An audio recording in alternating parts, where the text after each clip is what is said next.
Feels like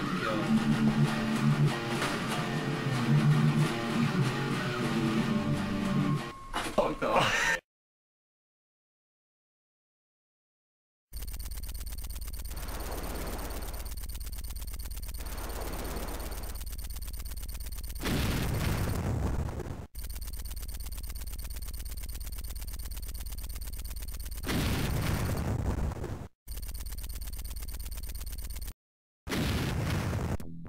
Hold on to your butt.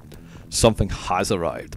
Yes, like a turd that refused to flush, the Sega Mega Drive, even in the late year of 1997, refused to die.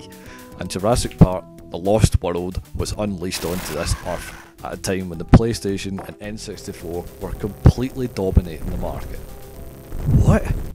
Now, by this point, Sega had launched 3 separate consoles and add-on peripherals, which were designed to take gaming into the next generation.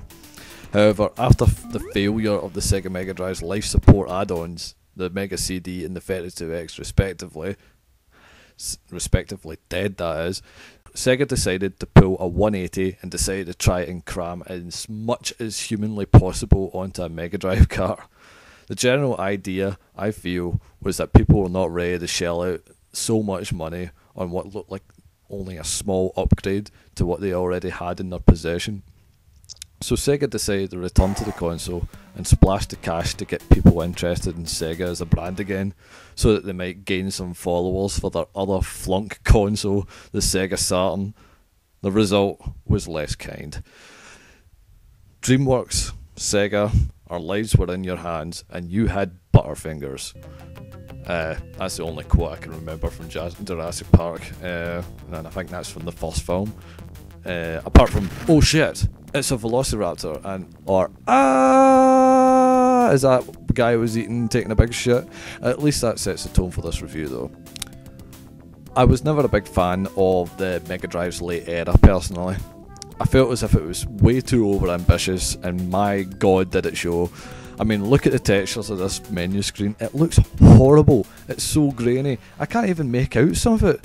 But this is because developers knew their limitations back then, weren't stupid enough to try and port a high-resolution image over to a cart-based format. Save some room for the bloody game, guys.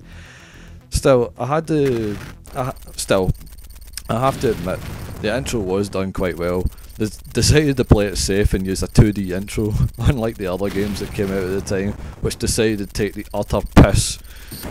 Sonic 3D, for example, what a fucking mess. Sega's blue hedgehog looks like he's running with a fucking turtle head between his cheeks. Have you ever seen Sonic, the fastest thing alive, move so slowly? It's depressing. Anyway, I digress. Jurassic Park The Lost World, was released in 1997 by DreamWorks Interactive. It was a top-down shooter, which I have to admit was a good call for a Jurassic Park game if you consider the scale of the island they're on. However, I feel as if they made a mistake with the colour scheme for this, along with everything else graphically. I mean, look at this, it's so fucking ugly. It's as if they had an amazing looking game on their dev kits and were so proud of it and said, "This looks fantastic, guys. Look at our amazing computers. Look what it can run on a Genesis Mega Drive emulation kit." And as soon as they ported it over to the cart, it turned out like this, and they decided to say, "You know what? Fuck it. Keep it the way it was." I've actually got a headache looking at this. I mean, come on, the Mega Drive was a great console for what it could achieve.